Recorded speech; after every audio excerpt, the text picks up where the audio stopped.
Come to me, you weary one, and I will give you rest.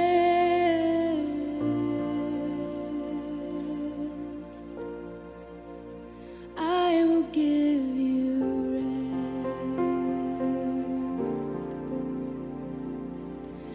Come to me, you weary ones, and I will give you rest.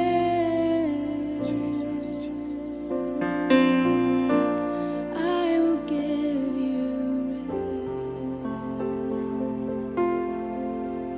For my yoke is easy and my burden is light. Take me upon you, and I will give you rest.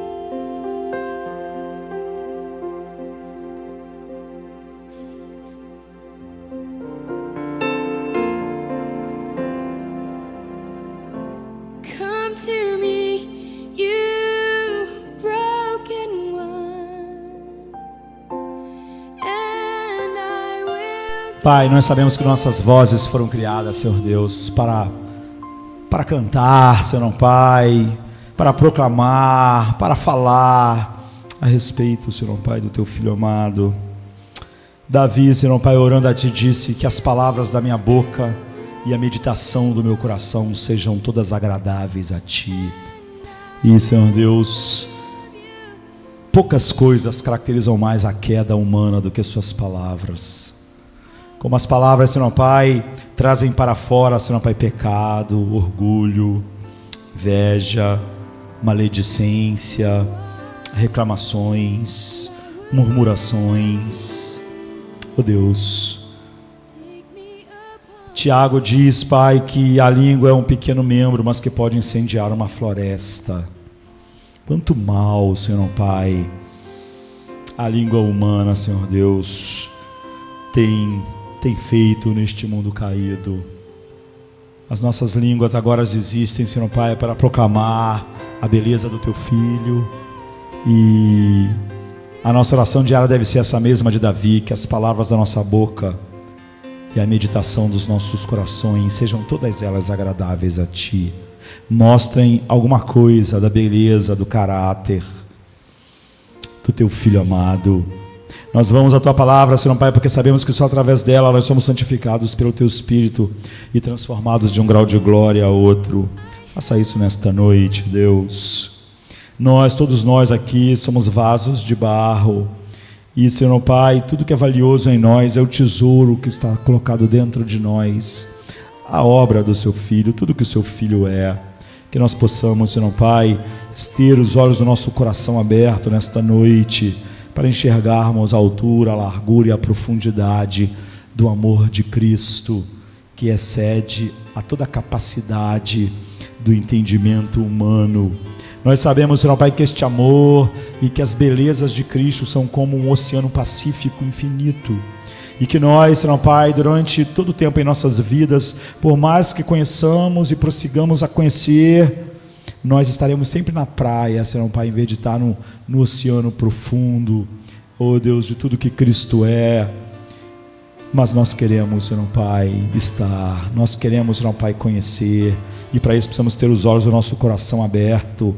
Faça isso todo o tempo, para contemplarmos Teu Filho e nele contemplarmos perfeitamente quem Tu és. É o que nós te pedimos, em nome de Jesus. Amém.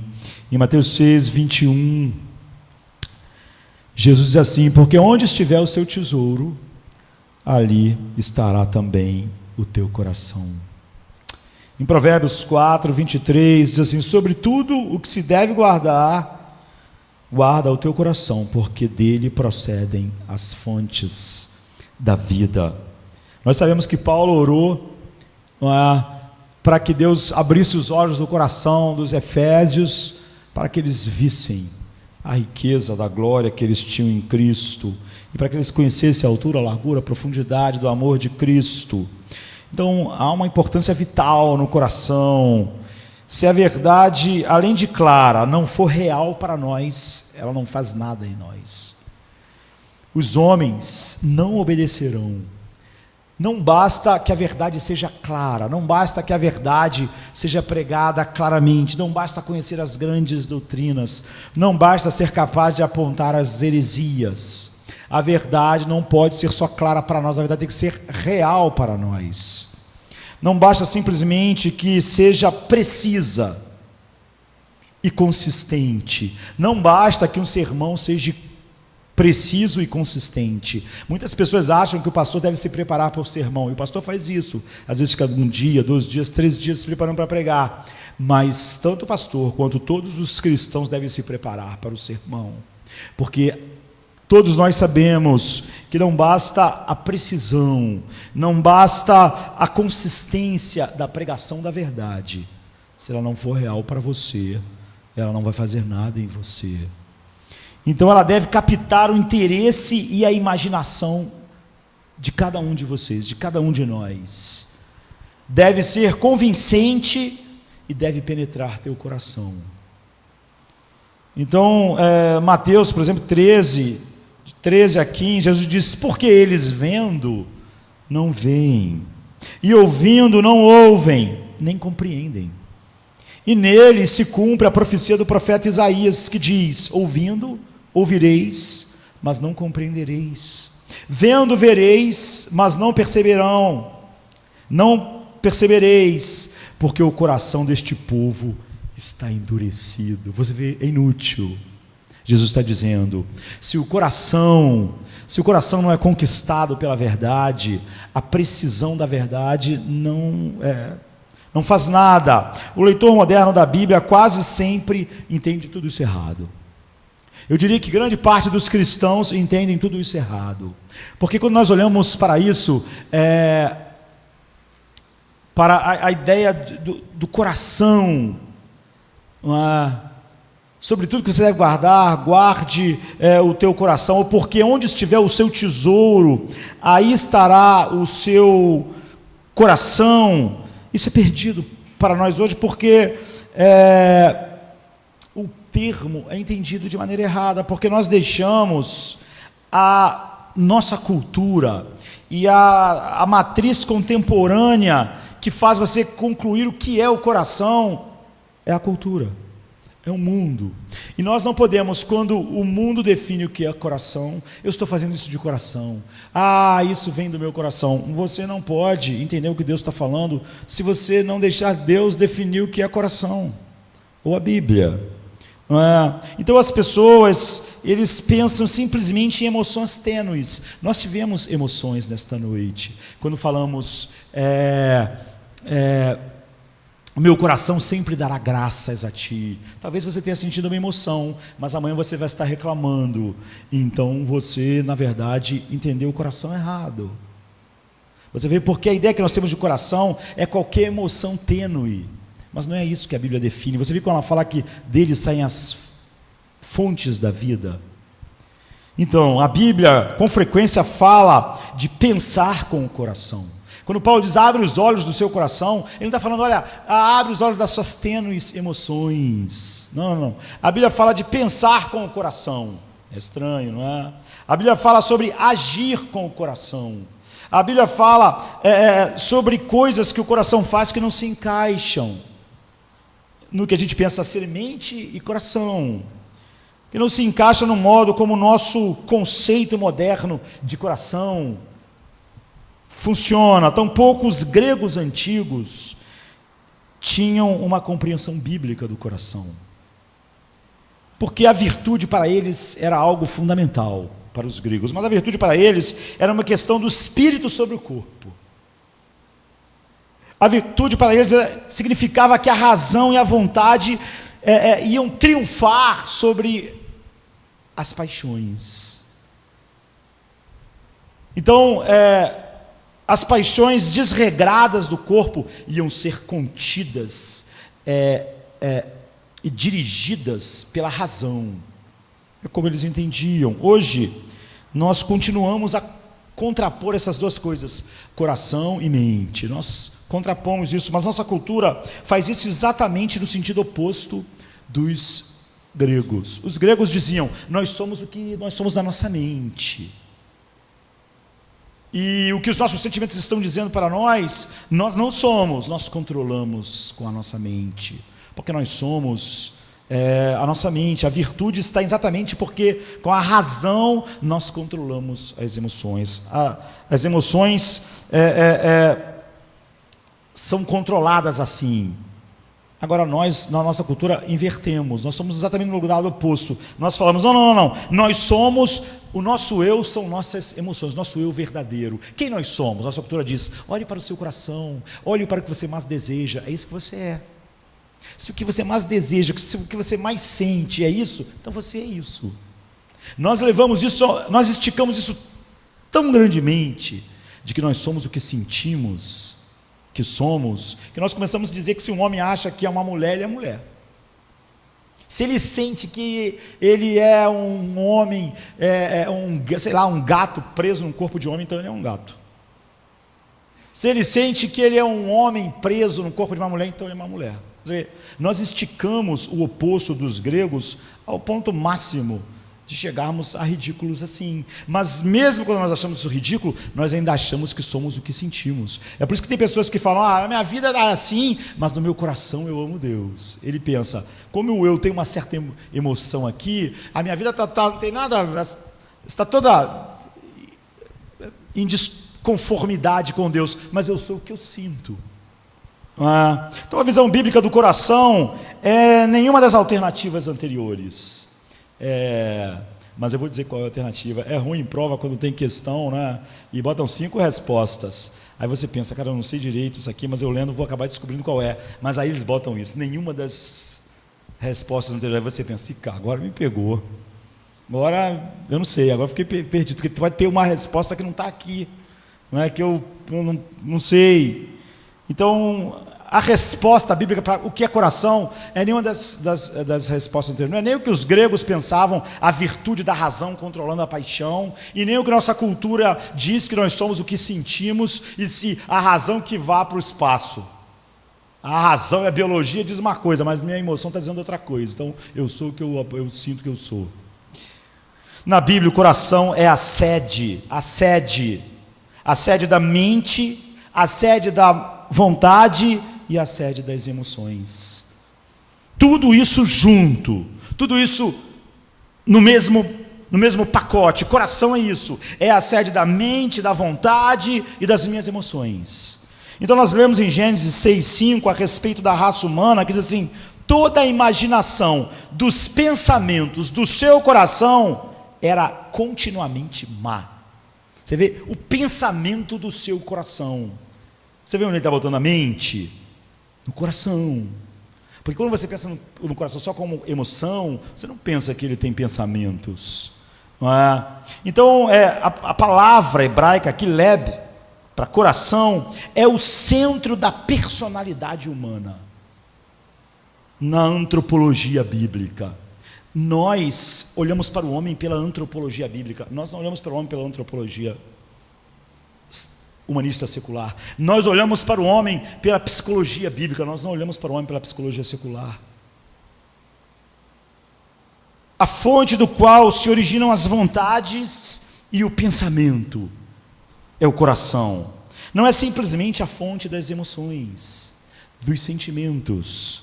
É claro que o coração produz emoção, como, por exemplo, alegria, Deuteronômio 28:47, tristeza, 1 Samuel 1:8, ira, 2 Reis 6:11, ansiedade, João 14:1. Não se turbe o vosso coração, não fique ansioso, que o seu coração não fique ansioso, né? Jesus diz. Ou amor, 1 Pedro 1:22. Contudo, na Bíblia o coração também pensa, como está em Provérbios 23:7, Daniel 2:30, Atos 8:22.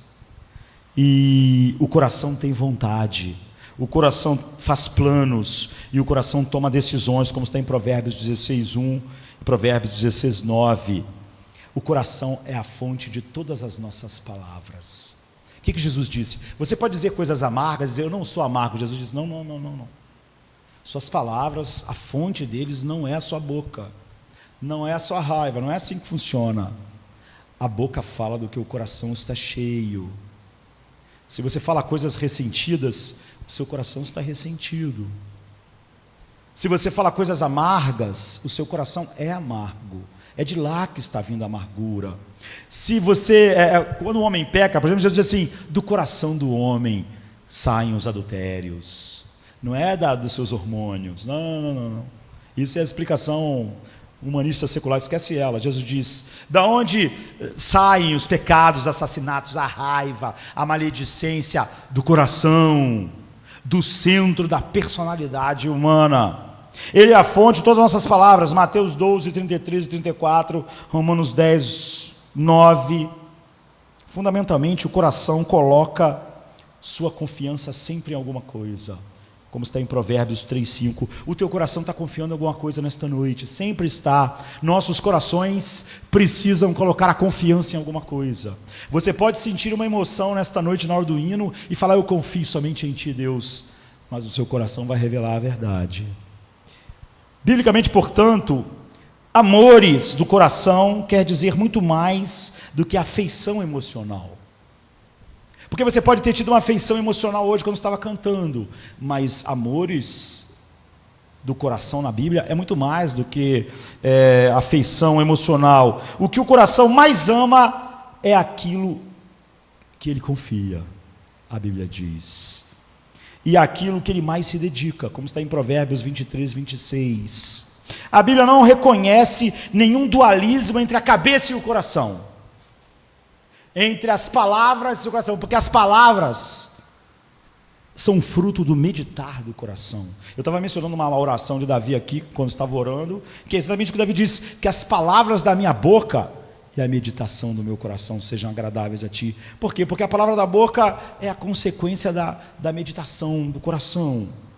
Não quando nós estamos usando as palavras decoradas, as palavras certas, como por exemplo quando nós cantamos um hino. Pode ser que seja dos nossos corações, mas pode ser que não. É quando nós, por exemplo, reagimos, o coração está agindo. Alguém faz algo e nós agimos, o coração está agindo. Quando eu estou falando aquilo que é decorado, nem sempre o coração está agindo. É por isso que Jesus diz assim, vocês me louvam com os lábios, mas o coração de vocês está longe de vocês. Aprenderam a letra. O coração, essas palavras não fluem do coração, mas o dia a dia nosso flui do coração. Quando Jesus diz assim, a boca fala do que o coração está cheio, ele não está dizendo na hora que eu estou pregando, ou na hora que eu estou falando o credo, ou na hora que eu estou cantando o hino, é na hora que eu estou vivendo, que a vida está acontecendo, coisas estão acontecendo no meu corpo, pessoas estão fazendo coisas a mim, e eu falo. Hoje em dia a gente fala, a gente escreve, né? Antigamente as pessoas tinham um caderno de anotação onde ele ficava escrevendo as coisas. Hoje as pessoas escrevem na internet, assim, para o mundo inteiro ver. É o coração. Então em Gênesis 6,5 nós lemos que os pensamentos e os atos e os sentimentos do coração se devem à nossa inclinação. Por isso ele disse, todos os pensamentos e tudo que eles fazem, toda a intenção do coração deles é má. Então o versículo 21 de Mateus 6 é fundamental aqui, portanto, porque onde estiver o seu tesouro, aquilo que é mais importante para você, aí estará também o seu coração. Um puritano falando sobre esse versículo diz que o coração é, portanto, o centro da atenção e do compromisso de uma pessoa. Onde a tua atenção está? Onde está o seu maior compromisso?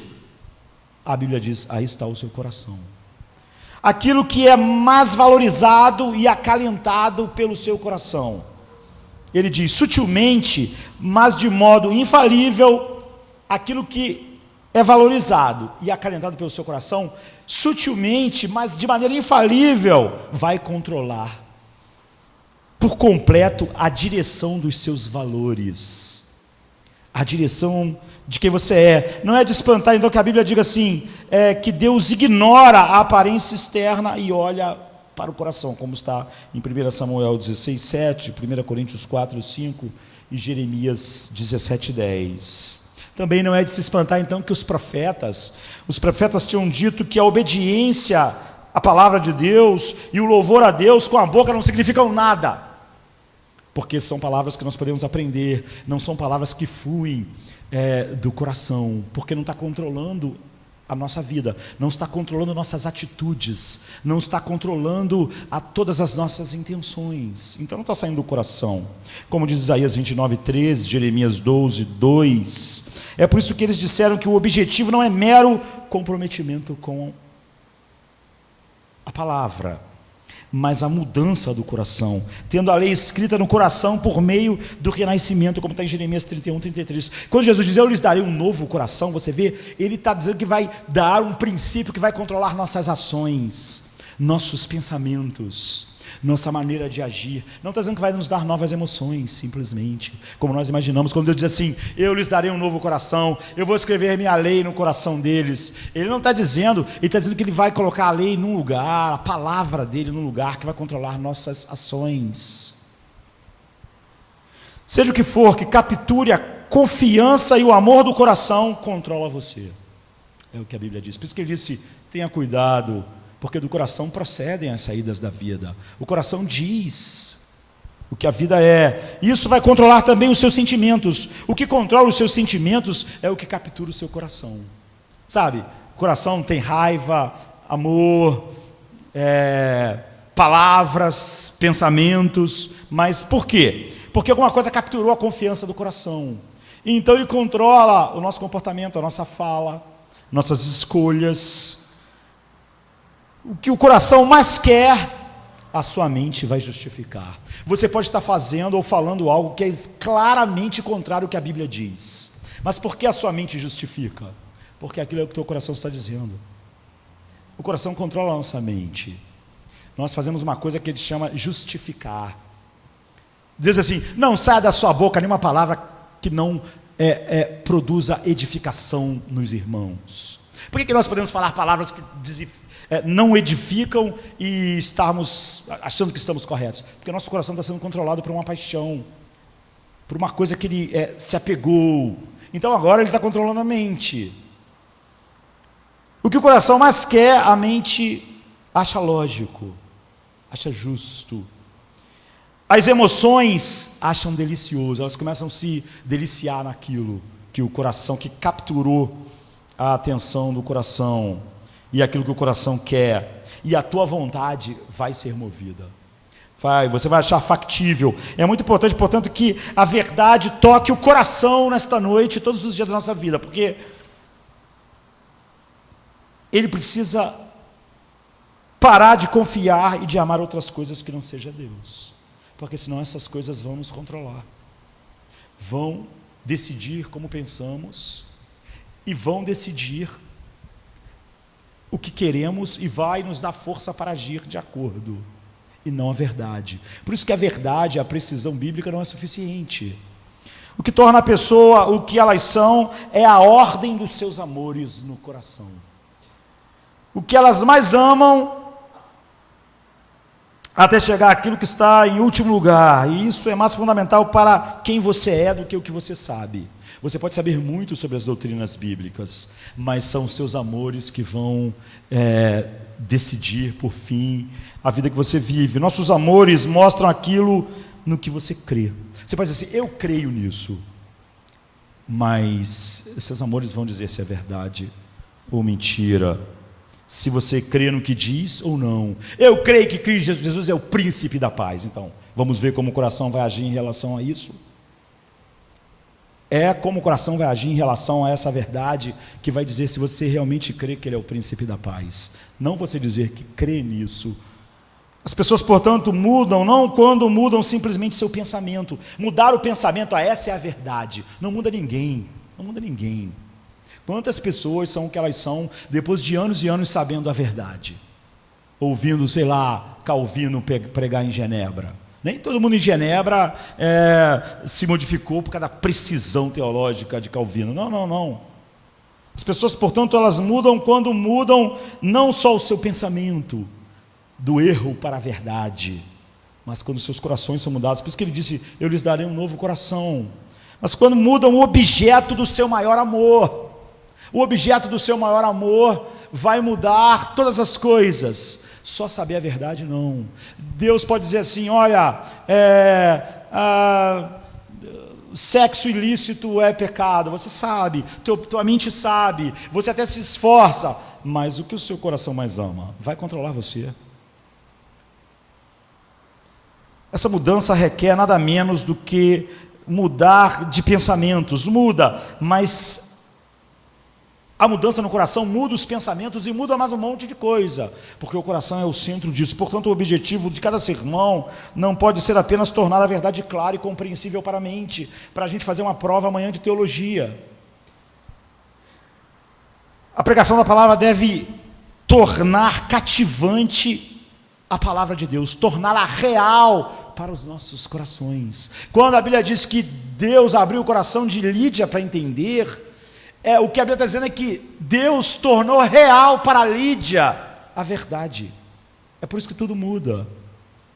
É por isso que aquelas pessoas e nós podemos agir de maneira totalmente oposta àquilo que éramos antes. A mudança ocorre não apenas quando se dá novos argumentos à mente, você tem todas as respostas e todos os argumentos, mas também quando se alimenta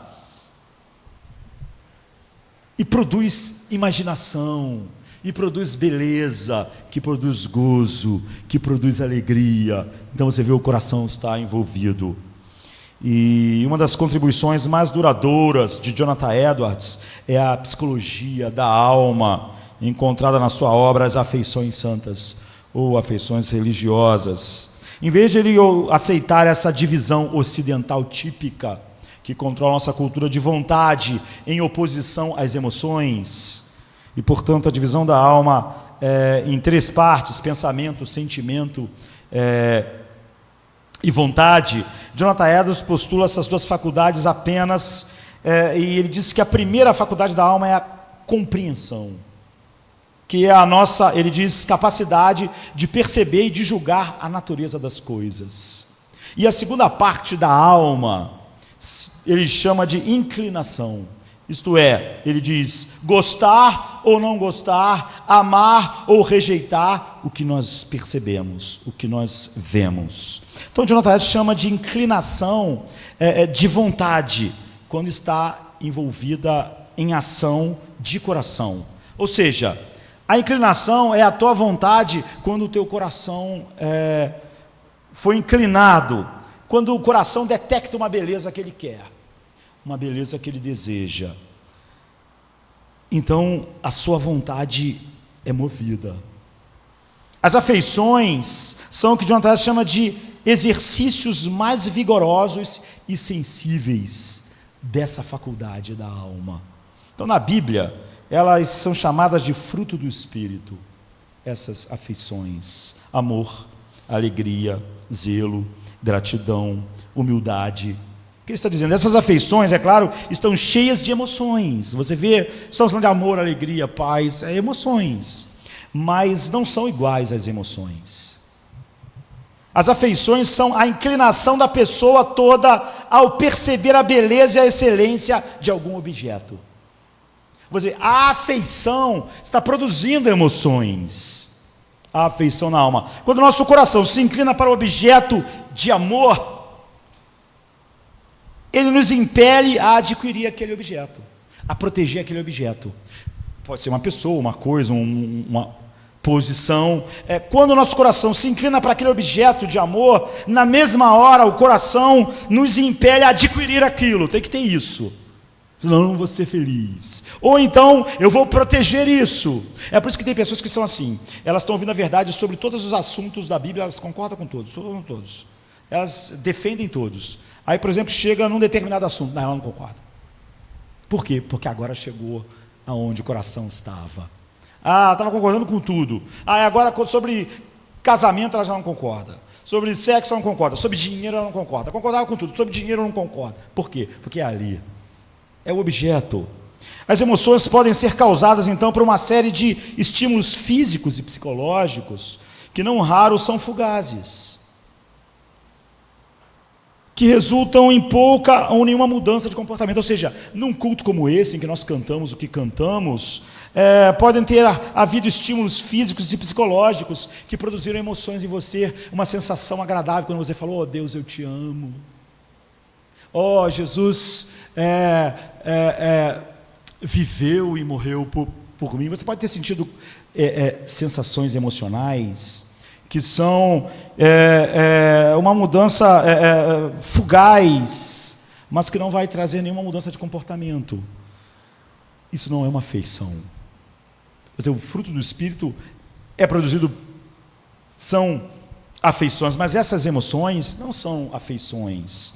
As afeições, porém, são mais duradouras e envolvem tanto a tua convicção da mente quanto a mudança de ação da sua vida. Senão não é uma afeição, não é o coração que estava envolvido. Quando Jesus diz: vocês me louvam com os lábios, mas o coração de vocês está longe de mim, ele não está dizendo assim: vocês não sentiram nenhuma emoção. Eu estava aqui vendo e você não tinha nenhuma emoção. Não é isso que ele está dizendo. Jonathan Edwards então recusou-se a pressupor uma oposição entre compreensão e afeição. Ou seja, o que ele diz ao nos mostrar o que a Bíblia descreve o coração do homem é que não há uma oposição entre compreensão e afeição. Ou seja, você não pode ter compreendido sem a afeição, como muitas pessoas dizem. Em outras palavras, se uma pessoa dissesse assim: eu sei que Deus se importa comigo, mas mesmo assim eu continuo paralisado de medo. O que Jonathan Edwards diria para ele? Se alguém chegasse assim: Jonathan Edwards, eu sei que tu é o maior teólogo da história, depois da era apostólica. Aí eu quero dizer para você o seguinte, Jonathan Edwards: eu sei que Deus se importa comigo, mas ainda assim eu estou paralisado de medo. Qual seria a resposta de Jonathan Edwards? Ele fala sobre isso, ele diz: isso significa então que você não sabe de fato que Deus se importa contigo, porque se você soubesse, as afeições da confiança, da esperança iam brotar no seu coração. A afeição viria desse saber. Se você soubesse, por quê? Porque não há uma separação no coração entre o que eu sei e a afeição. As afeições são afeições do coração. Então ele diz: se isso significa então que você não sabe de fato que Deus se importa contigo. Se você soubesse, as afeições da confiança, da esperança brotariam em seu interior. Então agora nós estamos numa posição de analisar a importância dos conceitos do coração e das afeições quando nós ouvimos a pregação da palavra de Deus, como nesta noite. Por exemplo, Jonathan Edwards diz que não há então nenhuma oposição fundamental entre a cabeça e o coração. Se o coração realmente disser: Senhor, Tu é o meu refúgio de geração em geração, mas eu estou morrendo de medo. Você já leu um salmo assim? Você já leu? Você já leu? Ele diz assim: o Senhor é a minha luz e a minha salvação. É verdade? Ele diz: a quem eu temerei? De quem me recearei? Jonathan disse: você vê, ele sabe realmente que Deus é a luz dele. Então, isso fez brotar a afeição da confiança. Como ele disse: Tu é a luz da minha vida, eu não temerei mal algum. Quando ele faz uma afirmação sobre Deus nos Salmos, que é verdadeira, ela produz a afeição verdadeira. E é isso que o Jonathan está dizendo: nenhuma oposição fundamental existe entre a cabeça e o coração, porque o coração engloba, por isso que a Bíblia fala sobre os pensamentos do coração. Então não devemos, por exemplo, partir do pressuposto de que se as pessoas à nossa volta são materialistas, basta apenas exortar elas a não amar o dinheiro. Você vê que isso não funciona. Isso seria agir com base unicamente na vontade. Mas a vontade sozinha não existe. Ela é parte do coração. Então o resultado, se você falar, você não pode ser materialista, você não pode amar o dinheiro, olha o que Jesus disse, você vai servir a Deus ou ao dinheiro? Você não pode servir a Deus e ao dinheiro, porque você vai agradar um e desagradar ao outro. Ou então o apóstolo Paulo diz, olha, o amor do dinheiro é a raiz de todos os nós. Você pode concordar com todas essas coisas, mas você não sabe o que Paulo sabe. Você não sabe que isso é verdade, é o que Jonas está dizendo. O resultado, você pode ouvir uma mensagem sobre isso e você vai se sentir culpado, mas só temporariamente. Eu não posso ser materialista, eu não posso ser assim, eu não posso confiar no dinheiro, ter descanso no dinheiro, ter paz no dinheiro, ter alegria no dinheiro. Não posso. Você vai se sentir culpado, você vai sentir que é errado, é óbvio. Mas isso não vai produzir, diz Odaés, uma mudança a longo prazo no seu estilo de vida. Por quê? Pois o seu coração não foi alcançado por essa verdade. Não foi. Também não devemos simplesmente contar histórias de mudança de vida de outras pessoas por meio de atos de generosidade ou desprendimento. Por exemplo, contar simplesmente a história de Zaqueu não vai fazer você agir com dinheiro como Zaqueu agiu. Um apelo assim vai atingir diretamente as suas emoções. Você pode chorar, você pode pedir perdão, e suas emoções podem ser tocadas, gerando pena ou inspiração, culminando em um impulso passageiro de usar o dinheiro não somente para propósitos egoístas centrados em mim. Contudo, insisto que a emoção vai se apagar e não vai haver nenhuma mudança a longo prazo em relação ao dinheiro ou em relação a qualquer coisa. Se as pessoas são materialistas, isso indica que não compreenderam de fato como Jesus, sendo rico, se tornou pobre por causa delas, como ele deixou o seu trono. Só quando Jonathan diz, como essa verdade for verdade para o coração, é que vai fazer brotar as afeições do não amor ao dinheiro, da generosidade, as afeições santas. Indica que não entenderam o que significa de fato que Cristo deixou o seu trono por nossa causa. E como eu não entendi de fato isso não atinge o meu coração, não produz afeições duradouras. O que acontece? Eu posso me comprometer num culto, a ter uma nova relação com o dinheiro, mas como meu coração continua lá no dinheiro, daqui a um mês eu volto para o padrão. Talvez creiam nessas verdades como doutrina. Deus é soberano, Deus me guarda. Então, talvez creiam nessas verdades como doutrina, porém as afeições no seu coração vão se apegar às coisas materiais, e ele vai ter paz quando tiver dinheiro, paz quando tiver saúde, paz quando tiver aceitação. Você vê? Porque para ela, essas coisas, o dinheiro, a aceitação, são coisas excelentes, que o coração se apega a esses objetos, e o coração produz, por achar essas coisas belas, mais belas do que Cristo, o coração produz afeições para essas coisas, e não produz afeições para Cristo. Então é possível que você tenha uma compreensão superficial da riqueza espiritual de Cristo. Nele estão guardados todo o tesouro espiritual, mas você não compreende de fato isso. E porque isso é menos real para você do que aquelas outras coisas vão produzir afeições em você. Mas as riquezas infinitas de Cristo não vão produzir afeições. Tu vê que quando Paulo diz assim, porque comparado àquilo que Deus tem para nós, o que nós sentimos aqui é uma leve e momentânea tribulação, mas é só porque de fato é real para ele. A glória é real para o coração dele. Então o coração dele está produzindo afeições de esperança. Ele diz, e a nossa esperança nunca é envergonhada. Nós nos gloriamos nessa esperança. Portanto, nós devemos apresentar Cristo novamente de tal maneira, quando pregamos, por exemplo, para que Ele substitua no coração de alguém, por exemplo, as belezas das coisas materiais, como o dinheiro, que estava produzindo afeições no coração. Para tanto, não basta o argumento racional e o ensino doutrinário de que amar o dinheiro não é compatível com amar a Deus. A pessoa vai encontrar uma razão, uma maneira de dizer que no caso dela, ela ama o dinheiro, mas também que ela ama Deus. Ela vai encontrar uma maneira. Porque o coração controla a mente, controla tudo. Embora sem dúvida, compreensão doutrinária correta está incluído, ela não é suficiente, você vê. É necessária também a apresentação da beleza de Cristo ao coração pelo Espírito Santo, como aquele que abriu mão das suas riquezas por nós. Então isso fará brotar em nós as afeições de Cristo, que valorizam muito mais outras coisas, como glorificar o Pai, do que a posição exaltada que ele tinha. Então Jonathan Edwards acreditava que a origem de todas as afeições do coração está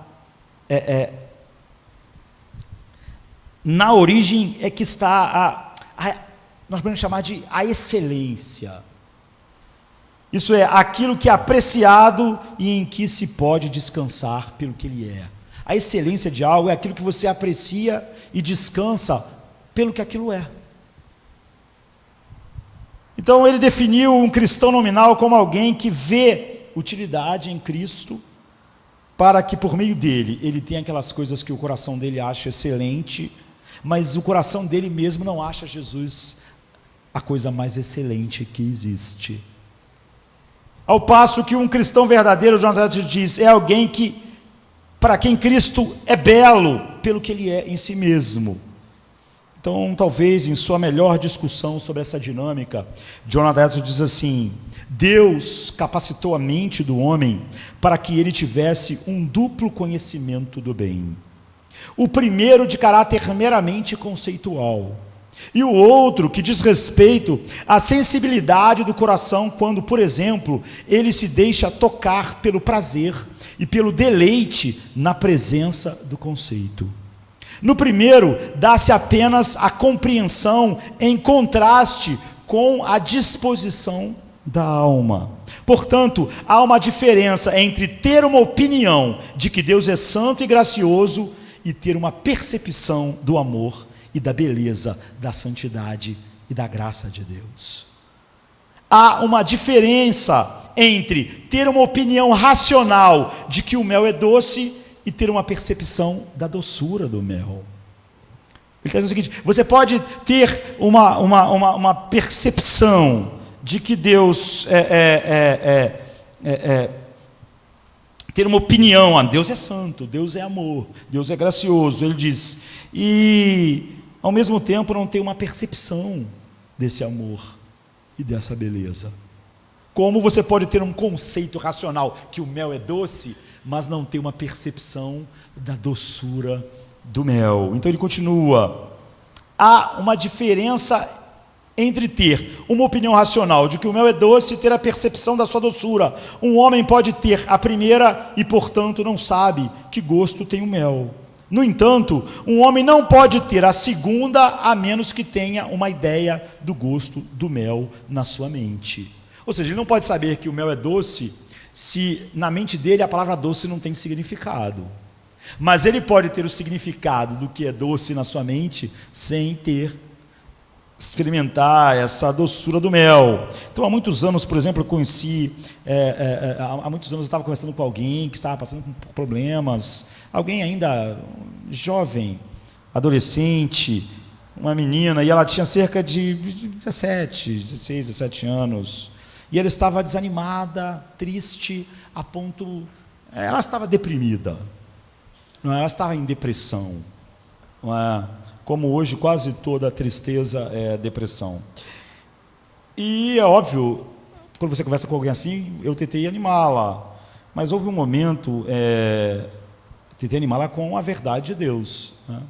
Mas houve um momento na conversa em que as coisas ficaram claras para mim, porque ela disse assim: sim, pastor, eu sei que Jesus me ama, eu sei que Jesus me salvou, eu sei que Ele morreu na cruz, eu sei que Ele me levou ao Pai, mas pastor, de que me serve saber disso se não tem nenhum garoto na escola que sequer olha para mim? Ela disse que sabia que Jesus tinha morrido por ela, ela sabia que Jesus levava ao Pai. Ela sabia tudo isso, essas verdades da vida do cristão, mas ela não tinha nenhum conforto vindo disso. Ou seja, é o que Jonathan Edwards disse, ela não sabia. Porque se você souber, isso produz a afeição correspondente. O que ela estava dizendo para mim, e quando ela disse aquilo, eu disse, olha, mas 30 horas de aconselhamento é inútil. Porque nós não estamos, conversamos com alguém para tentar animá-la com autoajuda, com esse tipo de coisa. Nós temos o Evangelho. Ela disse que sabia de todas as verdades da vida do cristão, mas ela não tinha nenhuma alegria vindo disso, nenhum conforto. Ela disse, o que adianta todas essas coisas? Eu sei disso tudo, eu creio, eu sei, mas o que adianta se nenhum menino na escola sequer olha para mim? É óbvio que ela era uma adolescente, as pessoas podiam dizer outra coisa. Eu sei, pastor, que Jesus me ama, que Ele morreu, que Ele é a glória do Pai, mas o que isso adianta se o meu marido é assim, se o meu emprego se foi, ou se ninguém me reconhece, ou se ninguém reconhece quem eu sou? Eu podia dizer qualquer coisa. Então a atenção, ou a falta de atenção de um jovem bonito na escola, era mais consolador para ela do que Cristo.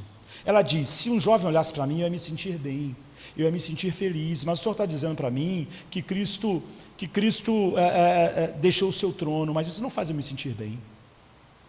Estou deprimida, pastor.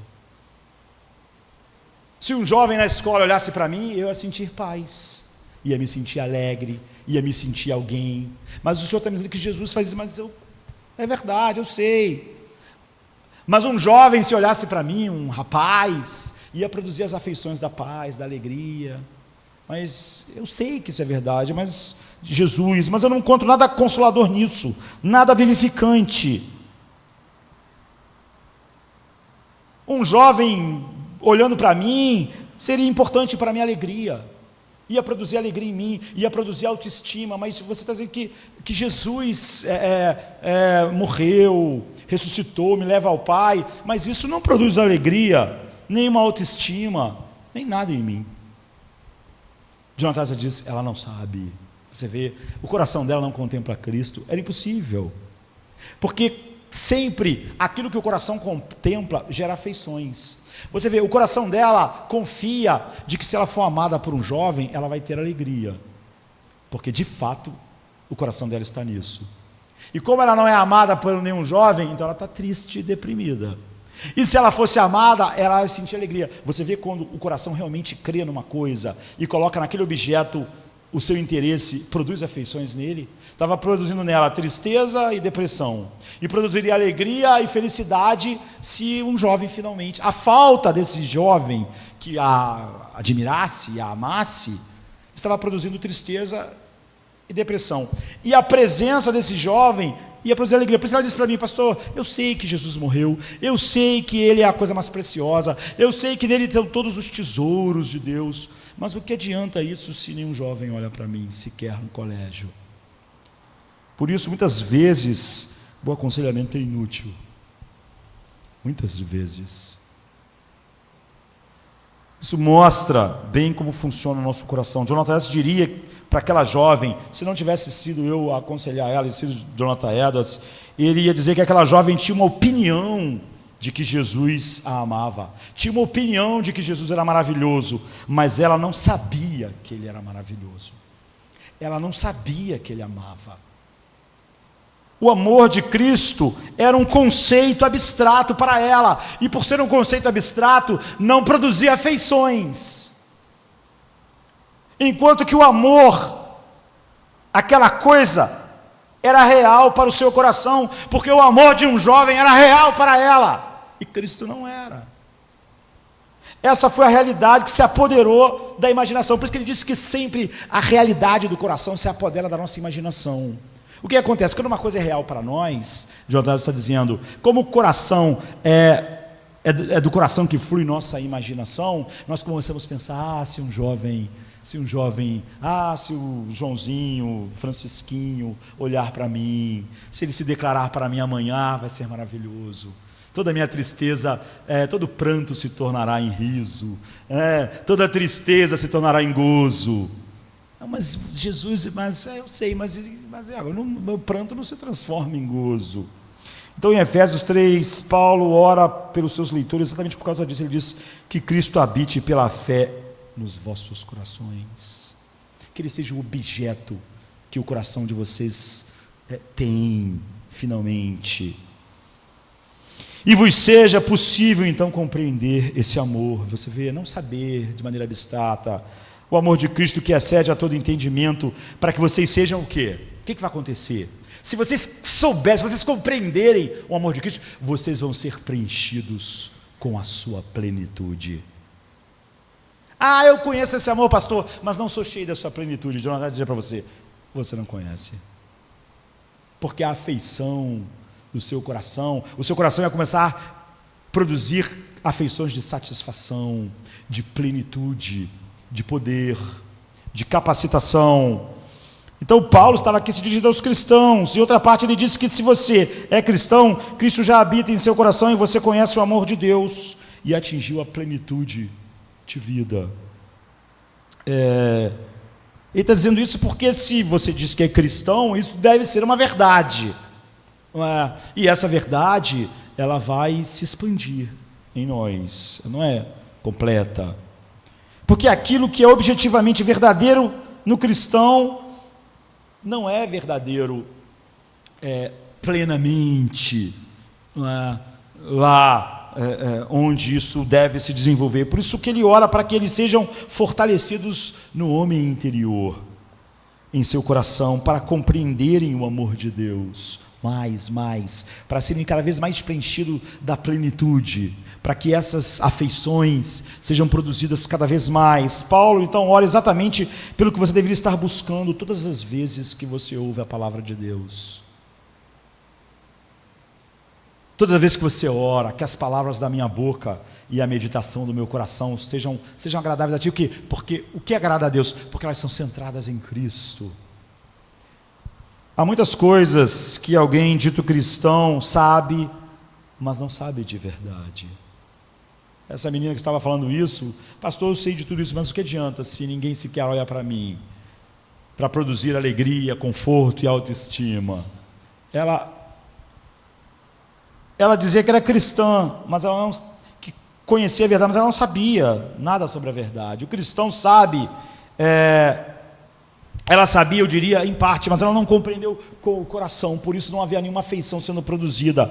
Ainda assim, a imaginação dela ficou cativa o quê? Pela beleza de Cristo, pela esperança da glória. Não, a imaginação dela estava capturada pelo amor de um jovem, porque isso era real para ela. Todas as doutrinas bíblicas não eram tênues. Esse entendimento das afeições influenciou toda a pregação de Jonathan Edwards. Em um dos seus sermões sobre Gênesis 19, 14, Jonathan Edwards diz assim: a razão pela qual o homem não dá mais importância às advertências do castigo futuro se deve ao fato de que este não é real para ele. Ou seja, ele está dizendo o seguinte: por que alguém diz assim, eu vou para o inferno, vou para o inferno, eu sei que eu não sou eleito? Por que ele está tão tranquilo? Jonathan diz, não é real para ele. O inferno não é real, porque senão ia produzir a afeição correspondente ao inferno. Quando você tem um coração que realmente sabe o que é o inferno, você sente o horror.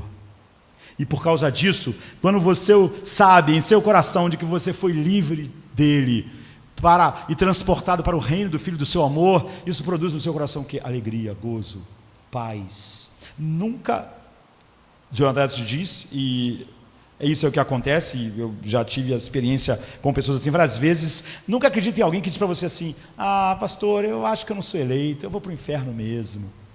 Essa pessoa não acredita que ela não é eleita e vai para o inferno. Ela não acredita nem na eleição e nem no inferno.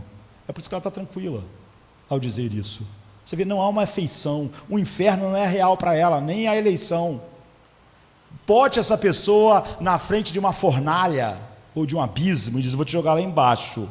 E a pessoa vai dizer assim, eu sei que eu vou ser jogada lá embaixo, vou me espatifar. Fazer o quê? Não é? A pessoa vai, meu Deus, não me jogue, porque é real. Você vê, o coração contemplou algo real, aí a vida dela é preciosa, aí ela está apavorada. Ela está apavorada. Vai me jogar no fogo, vai me queimar, vai ser horrível. Ela não vai dizer assim, eu sei que eu sou um herege, a igreja vai me botar lá, a igreja na Idade Média, né? A igreja católica vai me colocar, vai me queimar na fogueira. Amanhã. Hoje eu não vou pensar nisso não, que eu estou aqui com frango para comer. Não.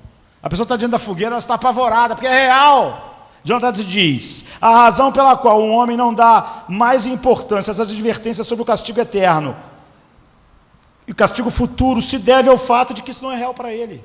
Quando ele ouve sobre isso não é real para ele, ele não está com realmente a afeição do terror, do medo, porque não é real. E nem sente, Jonathan diz, por isso, uma alegria indizível, quando ele se diz que é livre disso. Eu sou livre do inferno, mas eu sou uma pessoa triste. Mas por que você é triste? Por que você não está com uma alegria indizível e cheia de glória em Cristo, que te livrou da ira vindoura? Então, porque ele me livrou, mas ninguém me reconhece aqui no mundo. Jonathan diz, não é real para ela, que realmente Jesus Cristo tem para ela um tesouro infinito de glória nele mesmo. Não é real. Por isso que as afeições não estão lá. É esse basicamente o principal problema espiritual e o principal propósito de cada pregação, queridos. Embora as pessoas possam ter um entendimento superficial da verdade, repetir a verdade, falar a verdade de Deus não é espiritualmente real para elas. É por isso que ela pode dizer que Jesus é o príncipe da paz e não ter paz, e dizer que não tem paz. Ela não tem paz por alguma outra razão que é real para ela. A ideia dele assim, entronizado como o príncipe da paz, não é real para ela, então não produz afeições. Mas um revólver na testa dela é real para ela, então produz afeições do medo, do desespero. Se fosse essa verdade, Jonathan diz, e a Bíblia diz, ia mobilizar as suas afeições. É por isso que Paulo diz assim, eu não tenho minha vida por preciosa. Você vê, todas as afeições dele foram inclinadas. Por quê? Porque Cristo era real. E de acordo com isso, as ações da pessoa mudaria se aquilo fosse real para ela e as afeições dela fossem atingidas. Como as ações daquela menina que estava conversando comigo iam mudar se no outro dia o Joãozinho, o príncipe mais bonito do colégio, finalmente olhasse para ela. Ela ia mudar, as ações delas iam mudar e ela ia começar a agir de maneira diferente. Mas Cristo não fazia ela mudar, nem agir de uma maneira diferente, porque não havia uma afeição. No caso, por exemplo, do amor ao dinheiro, a segurança do dinheiro é mais real espiritualmente para a pessoa do que a segurança em Cristo. Então ela não vai estar em paz enquanto não tiver a segurança no dinheiro.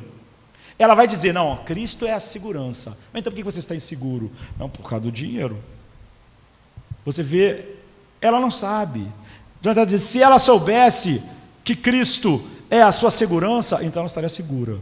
Porque isso ia produzir nela a afeição do quê? De paz, de tranquilidade. 1000 cairão ao teu lado, 10.000 à sua direita, mas tu não serás atingido. Então, se isso fosse verdade, ela está em paz. Não vivemos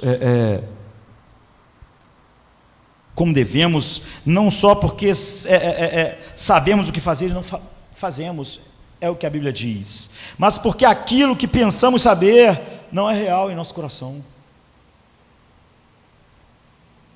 Então, o que é piedade, por exemplo? É a percepção de que eu estou na presença de Deus. Por que alguém, quando está sozinho, faz coisas, diz coisas, acalenta pensamentos que desonram Deus? Porque Deus não é real para ele. Eu já disse isso aqui, alguém está no computador olhando pornografia. Ele diz que é porque, sei lá, ele tem um problema lá e tal, não consegue. Aí algum amigo entra, a pai, a mãe, abre a porta, ele tira. É óbvio que para ele Deus não é real. Mas o pai é real. A mãe é real.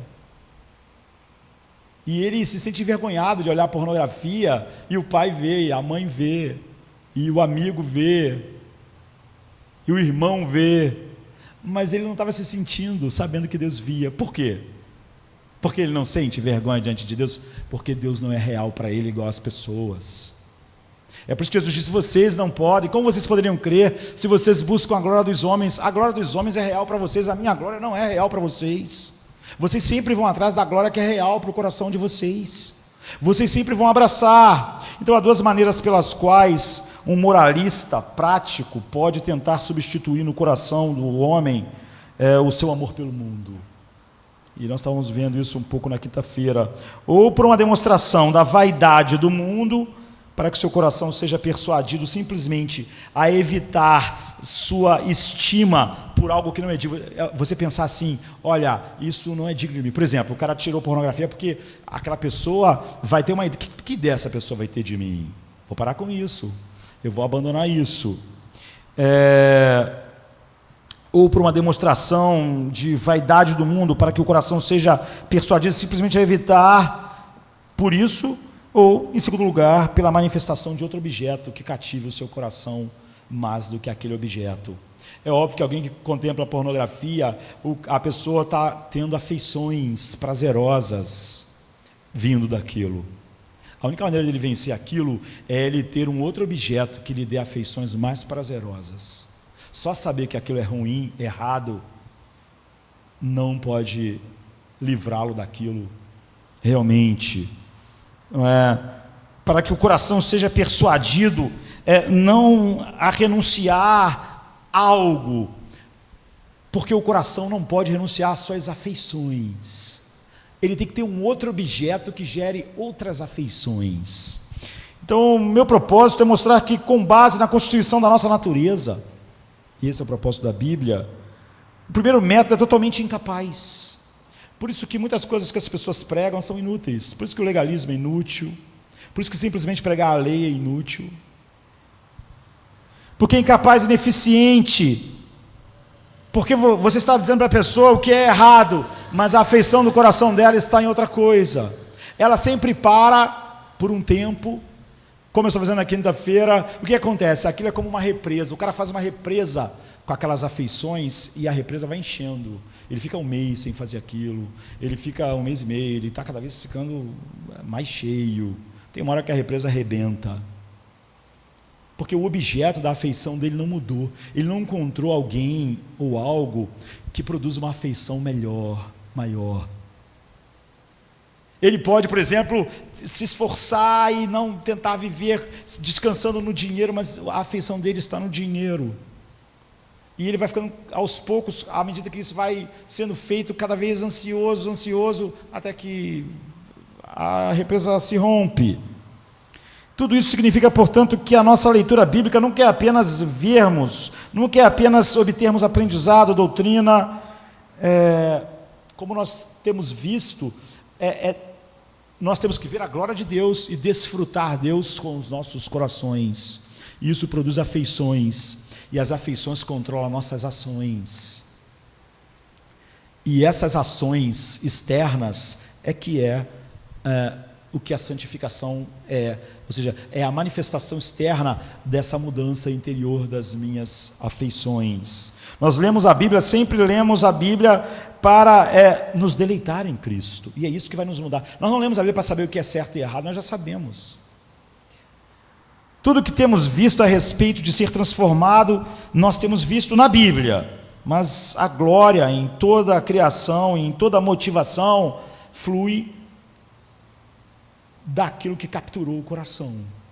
Então Deus nos promete muitas coisas boas, não apenas a si mesmos, mas a si mesmo.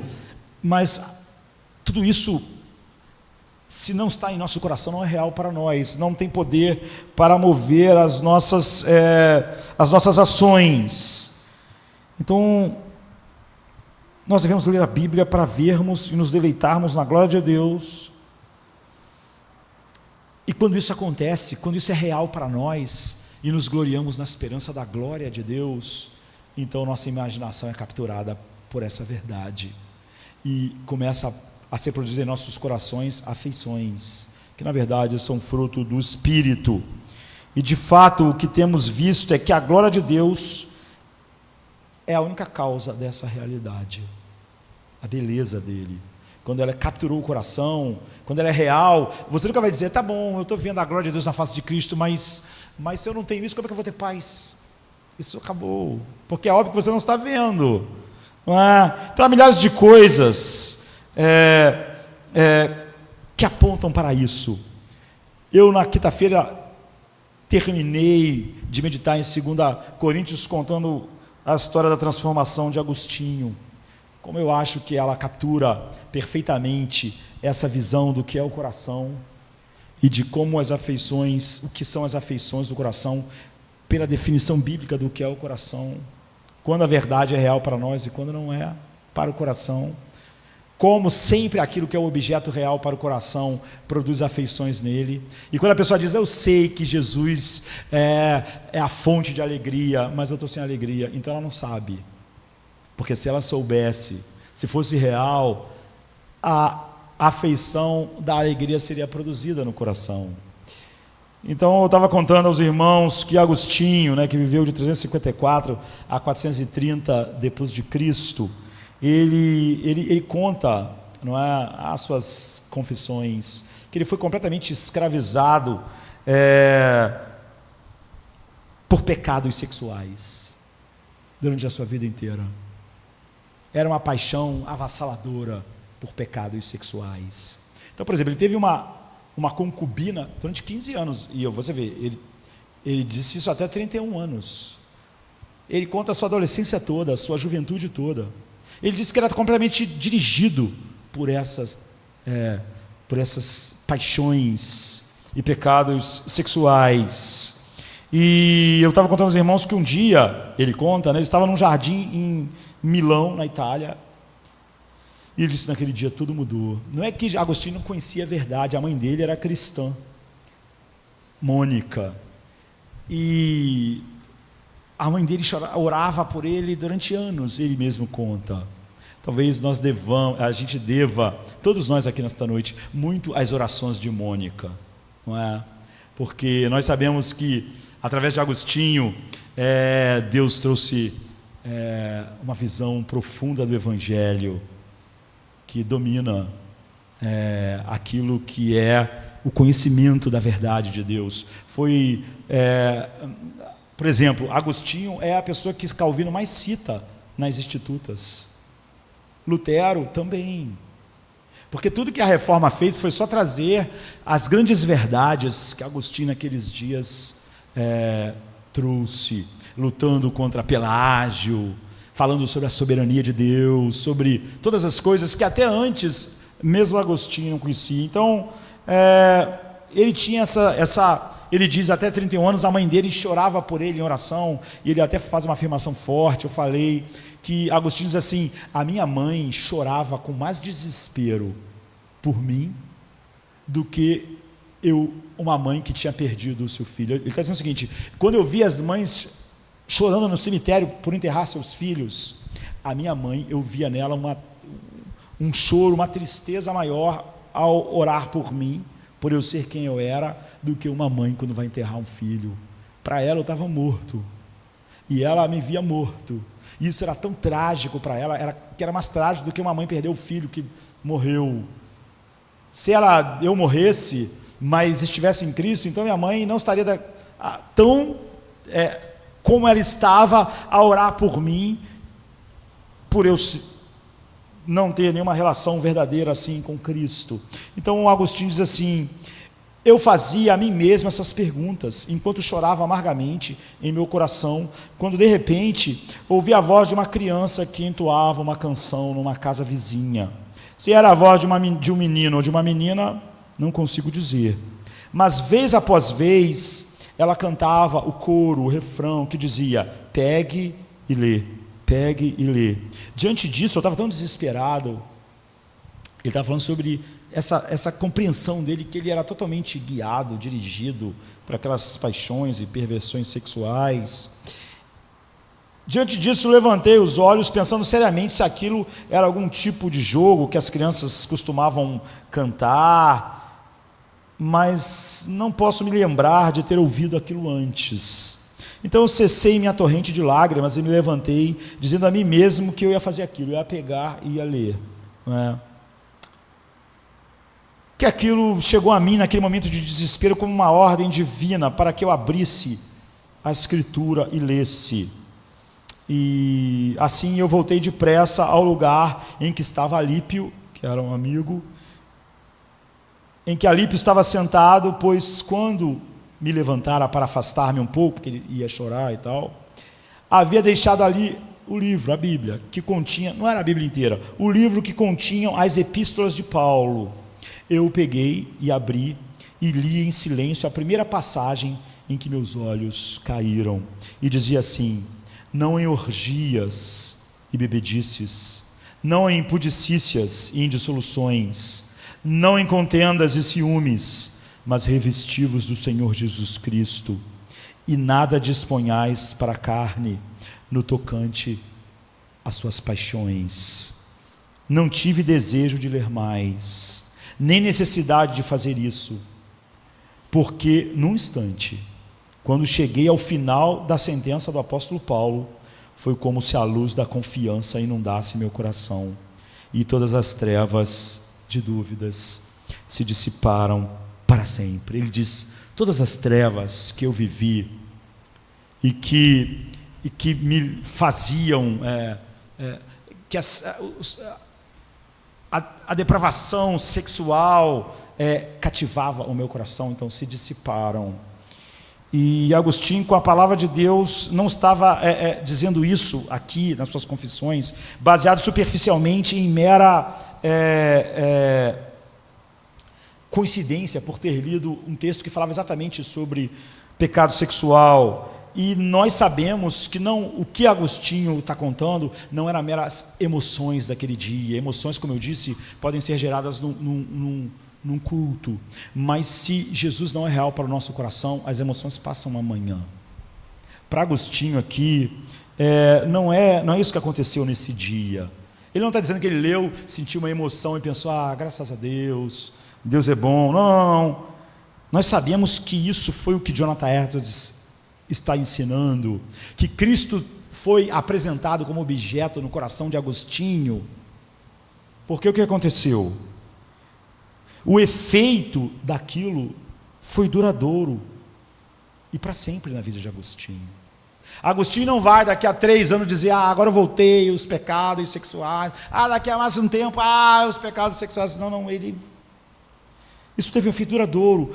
Cristo, é por isso que ninguém escreve de maneira mais doce do que Agostinho sobre amar, se deleitar e desfrutar Cristo.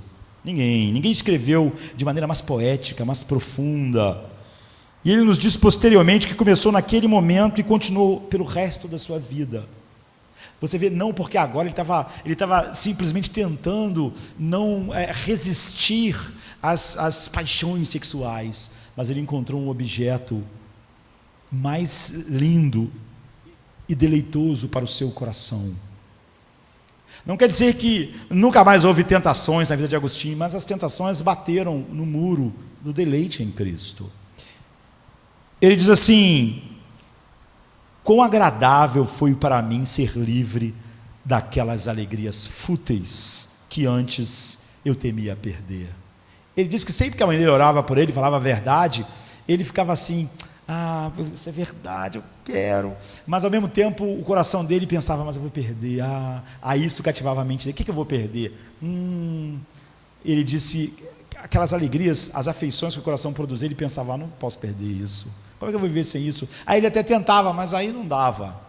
Mas aí ele diz assim: quão agradável foi, a partir daquele momento, ser livre daquelas alegrias fúteis que antes eu temia tanto perder. Aí ele começa a falar com Deus, porque as confissões o tempo todo ele falando com Deus, né?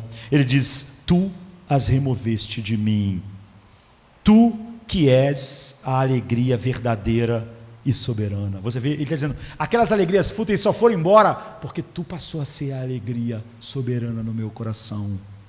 Agora eu não penso, quando penso nas paixões sexuais que me dominaram, eu só vejo nela alegrias fúteis, porque eu tenho uma alegria maior. Você vê, uma afeição no coração que conduz ele agora, porque agora Cristo é mais real para ele do que aquelas paixões sexuais. Cristo é mais deleitoso para ele do que as paixões sexuais. E o coração sempre escolhe o que ele acha o maior deleite. E se aquilo vai me tirar esse deleite, então aquilo passou a ser fútil. Porque eu não posso deixar de ter o objeto da minha alegria soberana, que é Cristo. Aquelas alegrias não são mais nada. Você vê, então ele diz: tu as removestes de mim, tu que és a alegria verdadeira e soberana. Tu as removeste de mim e tu ocupaste o lugar delas. Você vê, se Jesus não ocupar a alegria, não for real para nós mais do que pecados sexuais, nossa imaginação vai ser capturada por pecados sexuais. Nós podemos reprimir, mas não vai funcionar muito tempo, porque o nosso coração vai produzir afeições sobre aquilo que ele está. Então ele diz: tu as removeste de mim e ocupaste o lugar delas. Ó Senhor, meu Deus, minha luz, minha riqueza, minha salvação. Essa é a maneira como Deus nos transforma através da sua palavra. Você vê, é isso que Paulo quer dizer quando disse que Deus abriu o coração de Lídia. Não quer dizer que simplesmente abriu para entender a doutrina, ou simplesmente para ela ter uma sensação boa na beira do rio naquele dia, mas as afeições foram produzidas ao ver o objeto. E quando o coração tem um objeto que ele ama, ele move a nossa vontade. Se a nossa vontade não é movida, então o coração não foi capturado. Por que nós fazemos todas as coisas? Porque nosso coração nos impulsiona. Quando eu digo assim: eu queria muito orar, mas eu não consigo. É óbvio que você conseguiria, se você quisesse muito.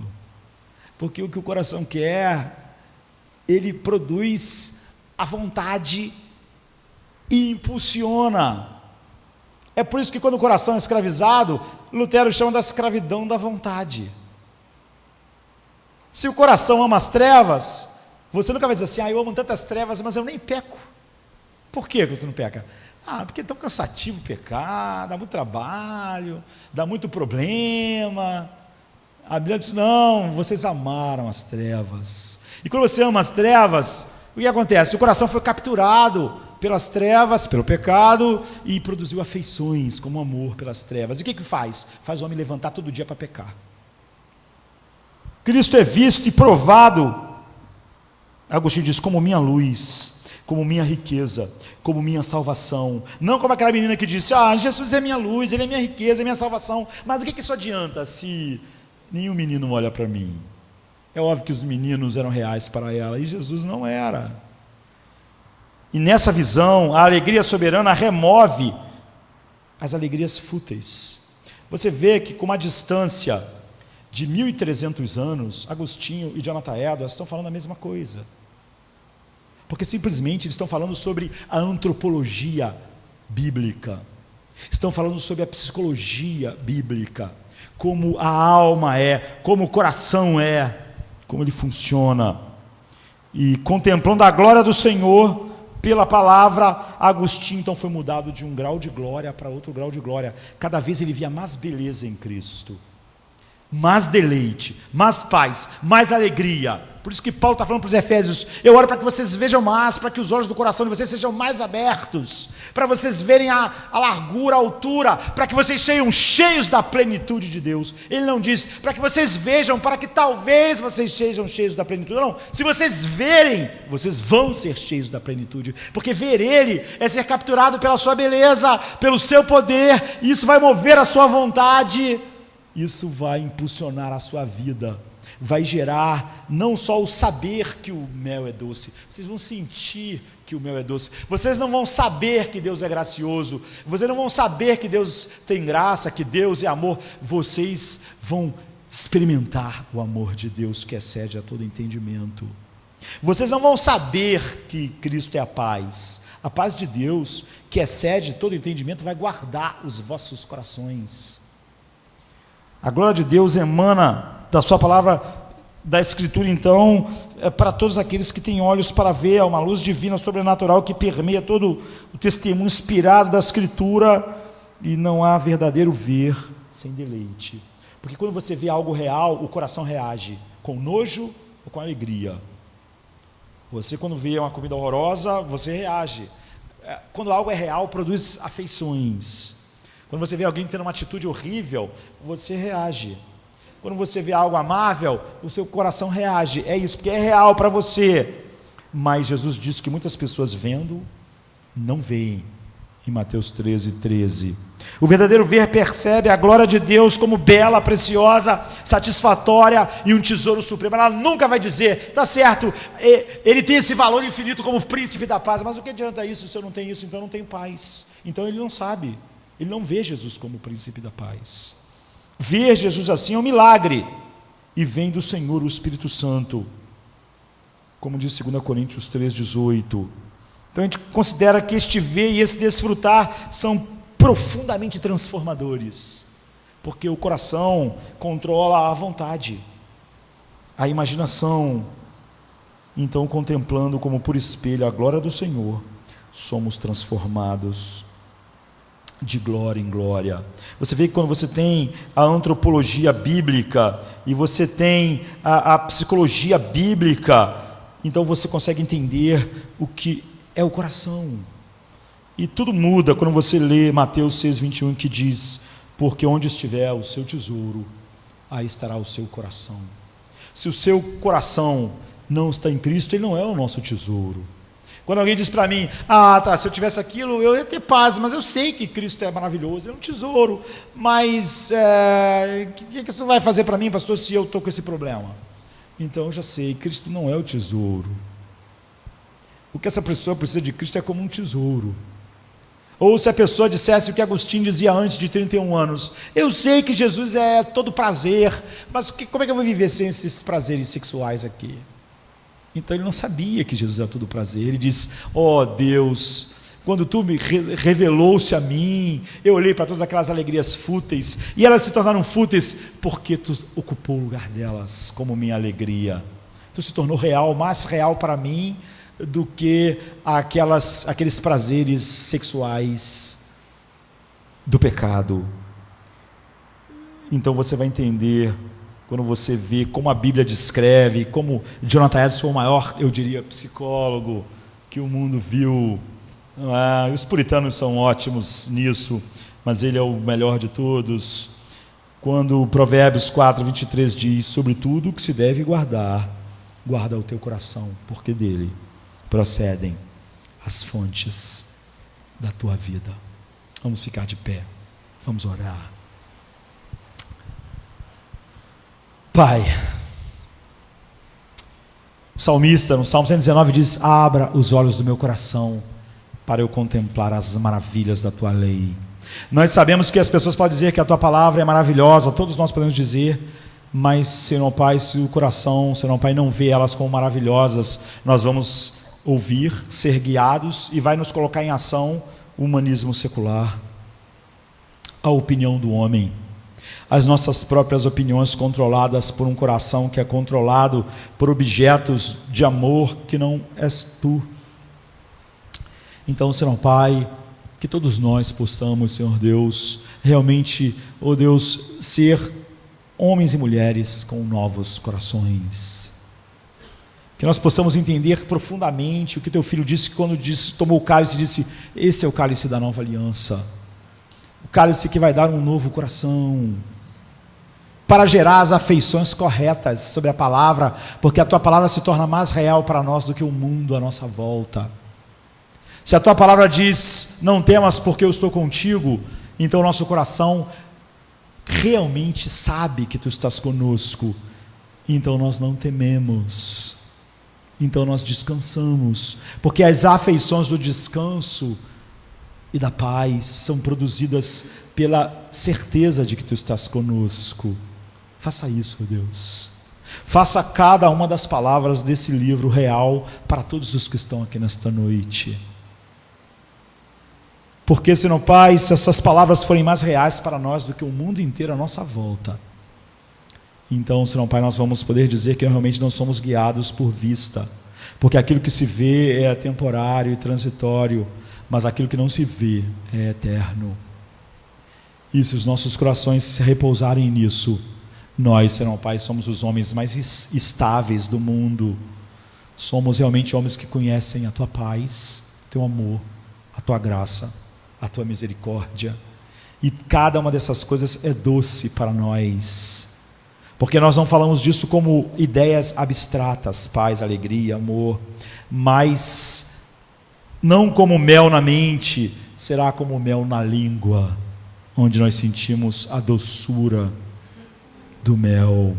Não só sabemos racionalmente que o mel é doce, nós vamos sentir a doçura da Sua graça, a doçura da Sua paz, a doçura, Senhor Pai, de como Tu realmente satisfaz, quando Tu dizes que será o marido das viúvas, será o filho das que não tiveram filhos, e elas se alegrarão. É porque, Senhor Pai, Tu será tão real em cada uma dessas coisas que o homem faz objeto da sua alegria final, que a alegria estará lá, o coração vai, Senhor Pai, reagir com a afeição certa em todas as situações.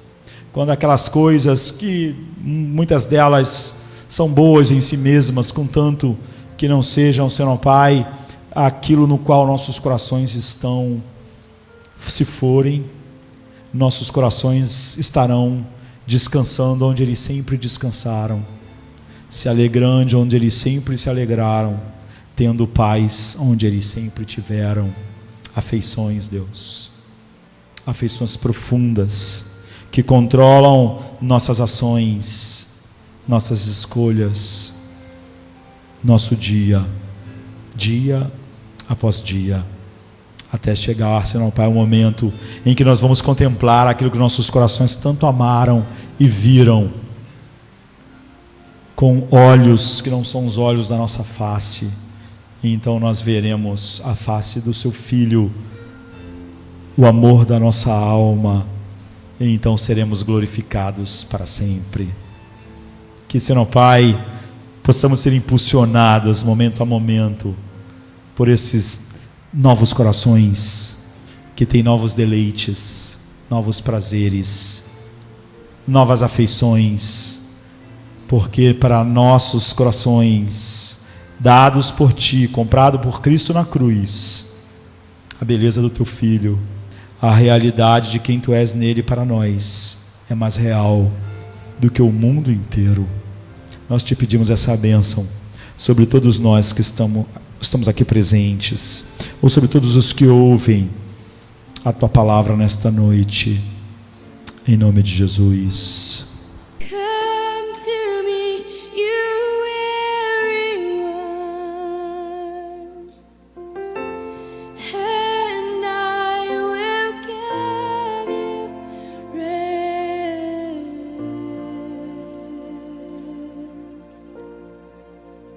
I will give you rest.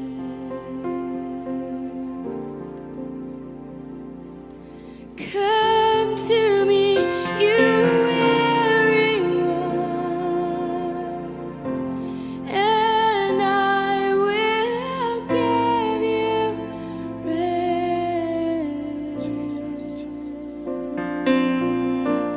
I will give you rest. For my yoke is easy and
You will